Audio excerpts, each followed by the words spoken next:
सभी को जय मसीह की। मैं परमेश्वर का धन्यवाद करती हूँ कि मुझे परमेश्वर ने फिर से एक बार मौका दिया कि मैं उसके पवित्र वचनों को आपके साथ बांट सकूं। जब हम पुराने नियम को पढ़ते हैं तो परमेश्वर ने मूसा से कहा, तू जा और मेरी प्रजा को मिस्र छुड़ाकर बाहर लेकर आ। इससे पहले कि मूसा उन्हें निकालकर वहां से बाहर लेकर जाए, 10 विपत्तियां जो थी वहां पर मिस्र के ऊपर आई, लेकिन एक भी विपत्ति जो थी इजरायलियों के ऊपर नहीं आई, क्योंकि परमेश्वर ने दिखाया उन्हें कि वो ही एक परमेश्वर है, उसको छोड़ के और दूसरा परमेश्वर नहीं है। जब मूसा निकालकर बाहर लेकर गया उन्हें वहां से, तो रास्ते में लाल समुद्र आ गया। परमेश्वर ने समुद्र को 2 भाग किया।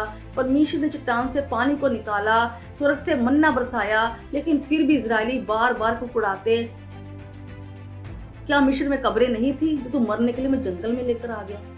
इसलिए जितनी पुरानी पीढ़ी थी वो जंगलों में नष्ट हो गई और एक नई पीढ़ी ने कनान देश में प्रवेश किया। क्यों? क्योंकि वो लोग जो थे खुदा की बुलाहट को पहचान नहीं सके। खुदा ने इसलिए उन्हें बाहर निकाला ताकि वो एक सिद्ध जीवन को जी सके, वो खुदा के साथ संगति रख सके, वो एक पवित्र जीवन को जी सके, वो एक मेल मिलाप रख सके खुदा के साथ। लेकिन वो उस बुलाहट को नहीं पहचान सके, इसीलिए वो सारी पुरानी पीढ़ी जो थी जंगलों में नष्ट हो गई।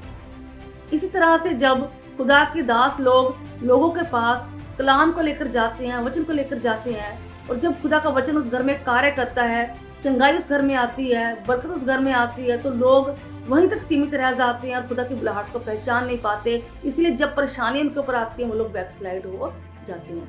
इसलिए आज हमें जानना बहुत जरूरी है कि खुदा की क्या बुलाहट हमारे जीवन में। तो आज हम उस बुलाहट को देखेंगे, क्योंकि मत्ती 9:13 कहता है कि परमेश्वर धर्मियों के लिए नहीं, वो पापियों के लिए आया। जितने धरती के ऊपर आए सभी पापियों का नाश करने के लिए आ गए, लेकिन मेरा प्रभु यीशु मसीह पापियों को बचाने के लिए आ गया। इसलिए वचन कहता है वो पापी से प्यार करता है, लेकिन वो पाप से नफरत करता है। इसलिए उसने अपना कतरा कतरा लहू उस शरीर के ऊपर बहा दिया ताकि हमारे पाप माफ हो सके। उसने हमें इसलिए बुलाहट दी है ताकि अपने मन को फिराकर हम खुदा के पीछे चल सकें। और यूहन्ना 4:14 के अनुसार सामरी औरत जब यीशु मसीह के पास आई तो परमेश्वर उससे कहते हैं, अगर तू मुझसे मांगती तो मैं तुझे जीवन का जल देता।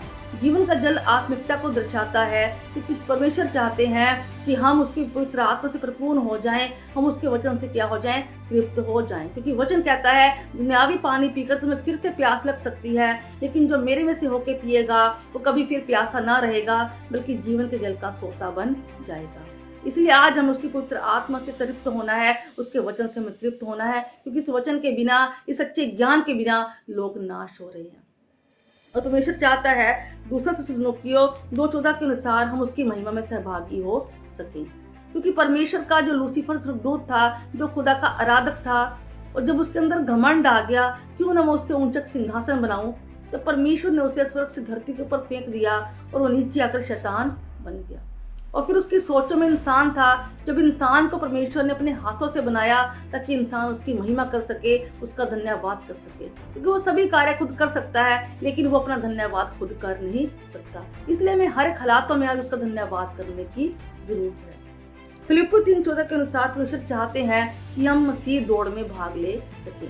संसारिक दौड़ तो सभी दौड़ते हैं, लोग लगे हुए हैं कि हमें हर एक संसारिक चीज़ मिल जाए, लेकिन वो ये नहीं चाहते कि संसारिक दौड़ एक दिन ख़त्म हो जाएगी। वो चीज़ें से पाने के लिए वो लोग दौड़ रहे हैं, वो चीज़ें एक दिन नष्ट हो जाएंगी, लेकिन मसीह दौड़ में जो दौड़ता है, ये दौड़ हमें एक दिन अनंत जीवन तक लेकर जाएगी। वो अनंत जीवन जो कभी ना ख़त्म होने वाला जीवन है।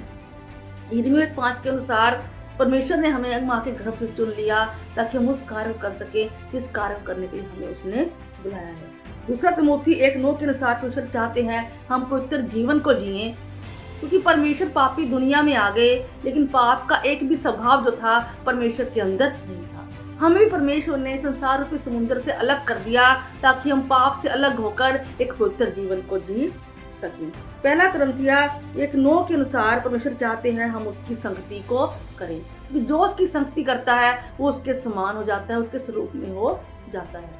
मूसा 40 दिन 40 रात खुदा की संगति में रहा और उसके चेहरे पर इतना नूर था कि लोग उसके चेहरे को देख भी ना सके।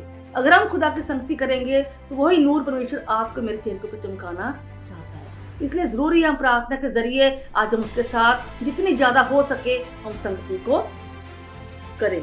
है ना। पहला तस्सलुकियों 4:7 के अनुसार परमेश्वर कहते हैं हमें अशुद्ध नहीं बल्कि शुद्ध होने के लिए बुलाया है, क्योंकि वचन कहता है धन्य है वो जिनके मन शुद्ध हैं, वो परमेश्वर को देखेंगे। इसलिए आज हमें जरूरी है अपने अंदर से सारी गंदगी को निकालकर हम एक शुद्ध जीवन को जी सकें।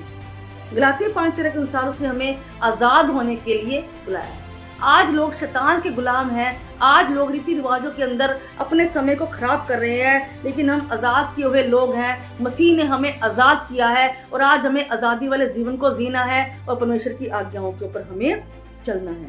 पहला तिमोथी 6:12 के अनुसार वचन कहता है तो विश्वास की अच्छी कुश्ती को लड़ और अनंत जीवन को पकड़े रहे। जब खुदा का सुसमाचार सुनने के द्वारा हम विश्वास करते हैं तो जब हम करते हैं तभी से हमारा अनंत जीवन शुरू हो जाता है। आज शैतान हमारे उसी विश्वास को खत्म करना चाहता है और वचन कहता है तो विश्वास की अच्छी कुश्ती लड़। शैतान का सामना वही कर सकता है जो विश्वास में दृढ़ है और विश्वास में मजबूत है। अगर हम विश्वास में मजबूत है तो कभी शैतान की जुक्ति जो है हमारे जीवन में सफल हो नहीं सकती। इसलिए जरूरी है हम खुदा की बुलाहट को पहचानें। उसने बुलाया, हम अपने मन को फिराएं, हम पवित्र जीवन को जिएं, हम उसके साथ संगति रखें, हम उसका धन्यवाद करें, हम लोगों का मेल खुदा के साथ करवाएं। इसलिए हमें उसने बुला लिया क्योंकि पुत्र ने लोगों का मेल पिता के साथ करवाया। आज जरूरी है हम भी लोगों का मेल जो है पिता के साथ करवाएं। इसलिए आज हमें जरूरी है हम उसकी बुलाहट को पहचान सकें और इसकी सबसे बड़ी बुलाहट ये हमारे जीवन में है ताकि हम लोगों को सुसमाचार प्रचार सुनाएं, उन्हें चेला बनाएं, उन्हें बपतिस्मा दें और जो बातें खुदा ने हमें सिखाई है वो बातें हम उन्हें भी जाकर सिखाएं। आज जरूरी है हम उसकी बुलाहट को पहचान सकें और उसकी बुलाहट में हम बने रहें, क्योंकि वचन कहता है उसकी वरदान और उसकी बुलाहट अटल है। इसलिए हम सिर्फ चंगाई तक सीमित ना रहें, बल्कि आज जरूरी है हम उसकी बुलाहट में बने भी रहें। अगर हम उसकी बुलाहट में बने रहेंगे और उसमें चलते रहेंगे तो शैतान की एक नियुक्ति जो है आपके और मेरे जीवन में सफल हो नहीं सकती। तो खुदा आप सभी को